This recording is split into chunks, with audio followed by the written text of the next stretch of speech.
તો આપણે મિત્રો કષ્ટભંજન દાદાના દર્શન કર્યા.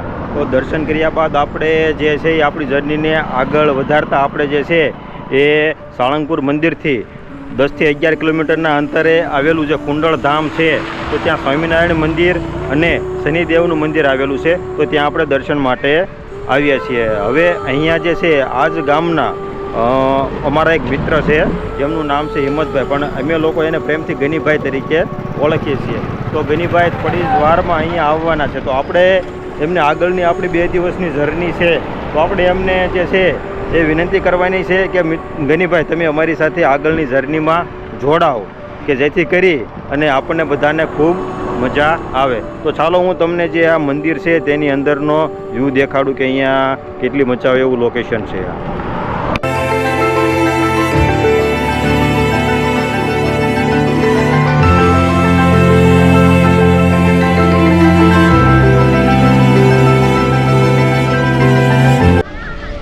તમે જેવા જ મિત્રો ગેટની અંદર એન્ટર થશો તો એન્ટર થતાં જ તે બહુ મોટું, ખૂબ જ વિશાળ એવી પાર્કિંગની વ્યવસ્થા અહીં છે, તમે જોઈ શકો છો.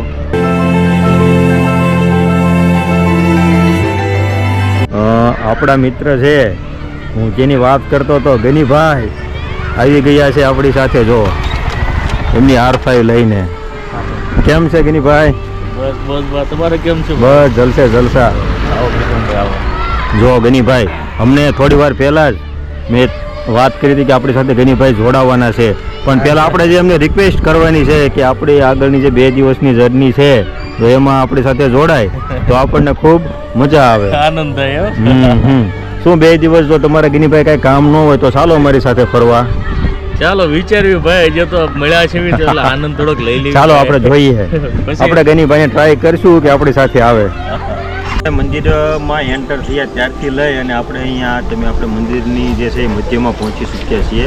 અહીંયા જે છે એ પુલ છે, પુલની બાજુ એક નદી ટાઈપનું બનાવેલું છે, તળાવ ટાઈપનું, અને તમે જોઈ શકો છો અહીંયા જે છે ભગવાન છે નીલકંઠ વર્ણી અને સામેની સાઈડ છે મહાદેવજીની વિશાળ પ્રતિમા આવેલી છે.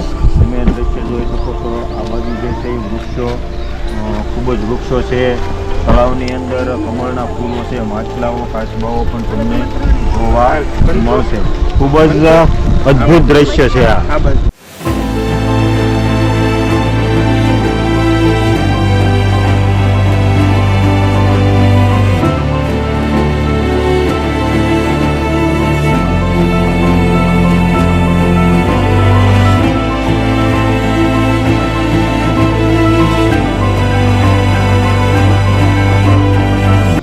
જે છે એ ભગવાન શ્રી સ્વામિનારાયણનું મંદિર આવેલું છે, પરંતુ અત્યારે 2 વાગી ગયા છે, તો મંદિર જે છે એ બંધ છે, એટલે આપણે જે છે દર્શનનો લાવો નહીં લઈ શકીએ. તમે બહારથી મંદિર જોઈ શકો છો કે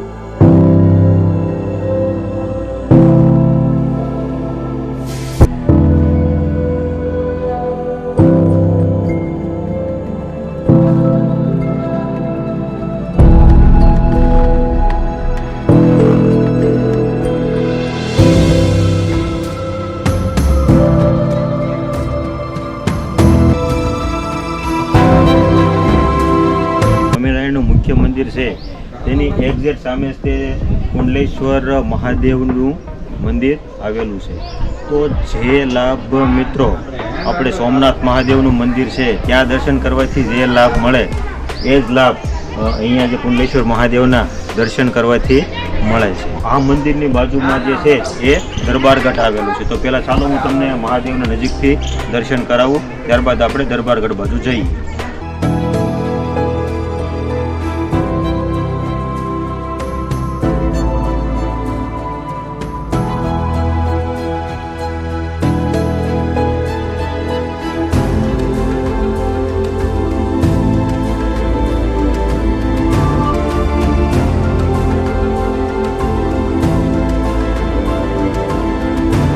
જે છે એ દરબારગઢ બંધ છે, કેમ કે અહીંયાનો જે સમય છે એ સવારમાં 8 થી 12 અને બપોર પછી 3 થી 8નો સમય છે, જેના કારણે છે એ દરબારગઢ બંધ છે. પરંતુ અંદર જે છે એ ફોટોગ્રાફી કરવાની મનાઈ છે. આ બાજુમાં જ તે એક ઝાલરીયો પથ્થર આવેલો છે, તમે જોઈ શકો છો અહીંયા જેના વિશે લખેલું છે. અને તમે આ રીતના જે છે એ ઝાલરની જેમ પથ્થર વાગે છે, પથ્થર સાથે પથ્થર ખખડાવતા. અહીંયાનું મુખ્ય આકર્ષણ ભગવાન નીલકંઠ વર્ણીએ જ્યારે ગૃહ ત્યાગ કર્યો ત્યારબાદ તેમનું સંપૂર્ણ જીવન ચરિત્ર છે તે અહીંયા દર્શાવવામાં આવ્યું છે.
ભગવાન સ્વામિનારાયણ મંદિરની બાજુમાં જ શનિદેવનું સૂર્ય મંદિર આવેલું છે. તો હવે આપણે જે છે એ શનિદેવના મંદિરે દર્શન માટે જઈ રહ્યા છીએ. જે આ મંદિર છે એ પણ રોડની બાજુમાં જ આવેલું છે. અહીંયા પણ જે છે એ ફ્રી પાર્કિંગની વ્યવસ્થા છે, તમે જોઈ શકો છો. ઘણી બધી જગ્યા છે. આજે એટલું બધું ખાસ કંઈ ટ્રાફિક જોવા મળતું નથી.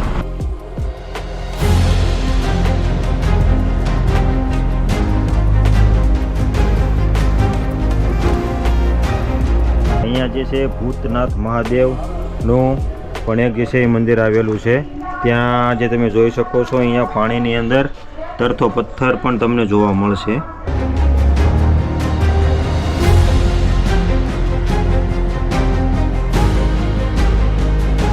સૂર્ય મહારાજનું મુખ્ય મંદિર આવેલું છે, જો આપણે ત્યાં દર્શન કરવાના છે. તમે જો અહીંયા આવો તો અવશ્યપણે જે છે એ શ્રી રવિ રાંદલ એટલે કે સૂર્યનારાયણજીના તમે દર્શન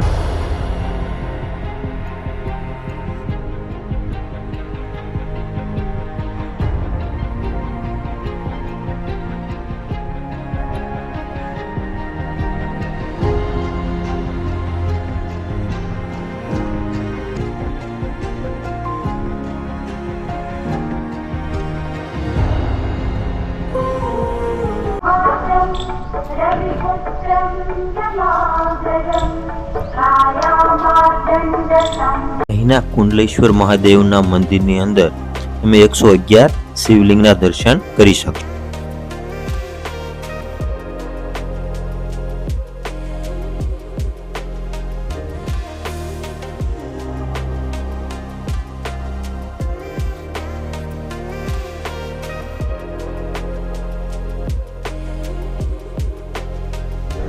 વર્ષના વનવાસ દરમિયાન જ્યારે ભગવાન શ્રીરામ ગંગા નદી જ્યારે તેમને પાર કરવાની હતી ત્યારે કેવટ નામનો જે વ્યક્તિ હતો તેને ભગવાન શ્રીરામ સીતાજી અને લક્ષ્મણને હોડીની અંદર બેસાડીને જે ગંગા પાર કરાવી હતી તેનું એક અહીંયા જે છે એ દ્રશ્ય તમને હું બતાવું. ખૂબ જ અલૌકિક અને સુંદર દ્રશ્ય છે એ અહીંયા જે છે એ બતાવવામાં આવ્યું છે. તમે જોઈ શકો છો આ એ અલૌકિક દ્રશ્ય.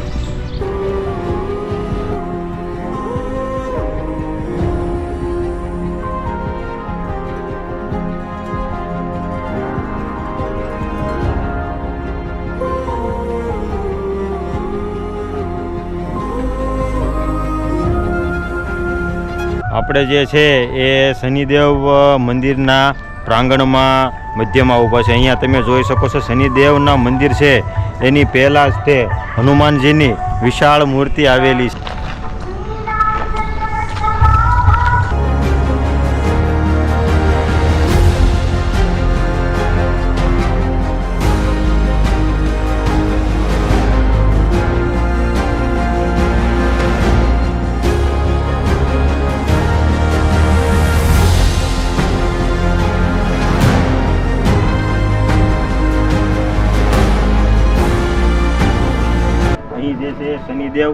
પ્રવેશ દ્વાર આવેલો છે. તો ચાલો આપણે અંદર જઈએ અને મારી સાથે સાથે હું તમને પણ જે છે એ શનિદેવના દર્શન કરાવીશ. શનિદેવના મંદિરે તમારે જો તેલ ચડાવવું હોય તો અહીંયા જે છે એ તેલ મળી રહેશે આપણને. જે સરસોનું તેલ હોય છે 20 રૂપિયાની પાલી હોય છે. તો આ તેલ કેટલાનો બોટલમાં આવે? બોટલ આવે 50, 100, 200. 50, 100 અને 200 રૂપિયાની બોટલ પણ મળી રહેશે. આ જે પ્યાલીમાં જે તેલ તમને જોવા મળે છે એ 20 રૂપિયાની પાલી છે. બીજું અહીંયા તમે જોઈ શકો છો આ જે છે વીંટી વગેરે પણ તમને આ રીતના બધું જે છે એ મળી રહે છે. અહીંયા તમે જ્યારે શનિદેવના દર્શને જાઓ ત્યારે તડકો ના લાગે એટલા માટે અહીંયા ઉપર જે છે એ છાયાની વ્યવસ્થા શ્રદ્ધાળુઓ માટે કરવામાં આવી છે.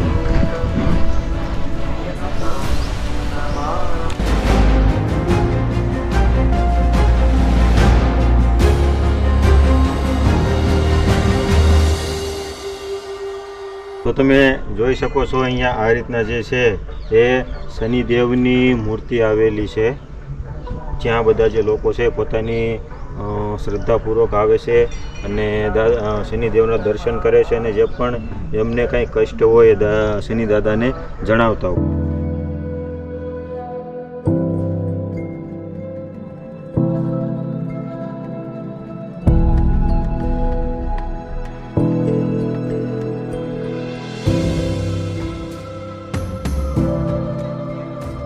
અહીંયા જે છે એ અખંડ જ્યોત દીવો પ્રગટે છે, જે મહારાષ્ટ્રના સિંગડાપુરથી લાવવામાં આવી હતી અને ત્યારબાદ અહીંયા શનિદેવની હાજરીમાં અહીંયા તે જે છે એ અખંડ જ્યોત પ્રગટાવવામાં આવી હતી અને હાલમાં તમે જોઈ શકો છો કે જે અખંડ જ્યોત છે એ પ્રજ્વલિત છે.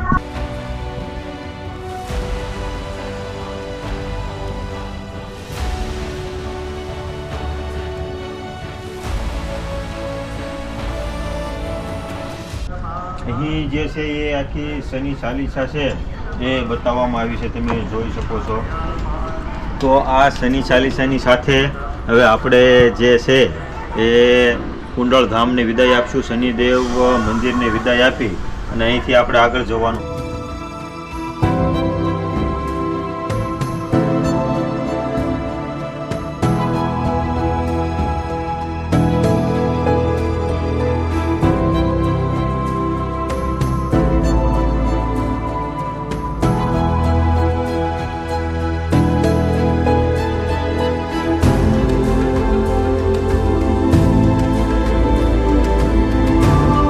તો ફાઇનલી હિંમતભાઈને આપણે મનાવી લીધા છે.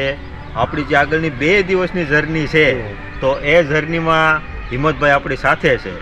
હિંમતભાઈએ ઘણી બધી ના પાડી પણ આપણે હિંમતભાઈને ફોર્સ જ એટલો કર્યો કે હિંમતભાઈ આપણે ના પાડી શક્યા નહીં. તો હવે આવતીકાલે આપણે સવારમાં જે આપણે આમ તો આજે જ અહીંયાથી થોડી વાર પછી નીકળવાના છે. ગનીભાઈ તૈયાર થઈ જાય એટલે અહીંથી સીધા ભાવનગર.